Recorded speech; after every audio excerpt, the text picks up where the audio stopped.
সরকার বদলে গেল, ঘুষ দুর্নীতিবিহীন নতুন বাংলাদেশের স্বপ্ন দেখল মানুষ, কিন্তু প্রশাসনের চারিত্রিক পরিবর্তন ঘটল কোথায়? সম্প্রতি ডিসি নিয়োগের ঘটনায় জনপ্রশাসন মন্ত্রণালয়ে এক যুগ্ম সচিবের কক্ষ থেকে উদ্ধার করা হয় ৩ কোটি টাকার একটি চেক। পদায়ন হওয়া এক জেলা প্রশাসকের পক্ষে ওই যুগ্ম সচিবকে চেকটি দেন এক ব্যবসায়ী। তবে কাঙ্ক্ষিত জেলায় পদায়ন না হওয়ায় চেকের বিপরীতে টাকা জমা দেননি ডিসি। ফাঁস হয়ে গেছে তথ্য, একাধিক গোয়েন্দা সংস্থা নেমেছে তদন্তে, কিন্তু জেলা প্রশাসকদের পদায়নের জন্য একজন ব্যবসায়ী কেন এত টাকা বিনিয়োগ করবেন? তার ব্যক্তি স্বার্থ আসলে কত কোটি টাকার?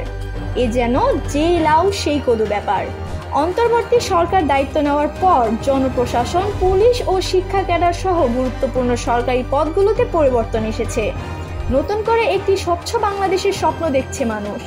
স্বপ্ন কি তবে স্বপ্নই থেকে যাবে? আমাদের চরিত্র কি বদলাবে না কবু?